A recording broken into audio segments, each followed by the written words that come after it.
নারীরা নারীরা যে কোনো নেতৃত্বে আসুক সেটাই বিশ্বাস করে না। এই বাংলাদেশ সৃষ্টির অঙ্ক থেকে এবারই সবচাইতে করুণ অবস্থা আমরা পার্লামেন্টে দেখতে পাচ্ছি। পার্লামেন্টে এবার মাত্র 7 জন নারী নির্বাচিত হয়ে তারা অংশগ্রহণ করছে। একজনও তো তৃণমূল থেকে কোন নারীও কোনো অংশগ্রহণ করছে না। কাজেই আমাদের আনন্দিত হওয়ার কোনো কারণ নেই।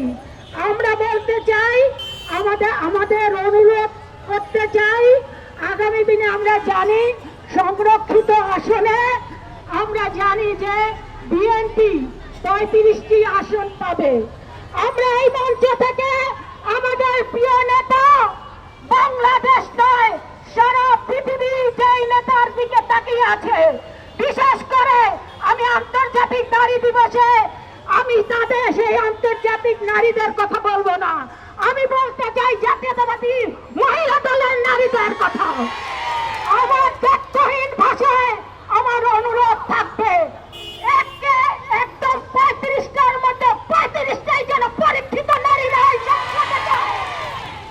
আমরা বলতে চাই, পরীক্ষিত নারীরা 17 বছর যারা জেল কেটেছে, যারা মামলার শিকার হয়েছে, যারা ঘরে থাকতে পারে নাই, যারা গুম শিকারের মুখোমুখি হয়ে যাদের সন্তানরা বড় হয়েছে একটা ট্রমার মধ্যে দিয়ে, সেই সমস্ত নারীরাই যেন পার্লামেন্টে যায়। এটাই হচ্ছে আমার ব্যর্থহীন ভাষায় উদাত্ত আহ্বান।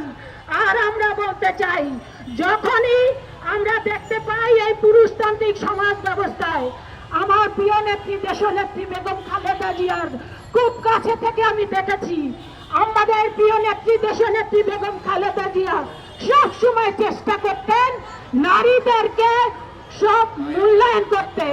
দেখবেন নারীদেরকে কিভাবে ব্যবহার করা হয়।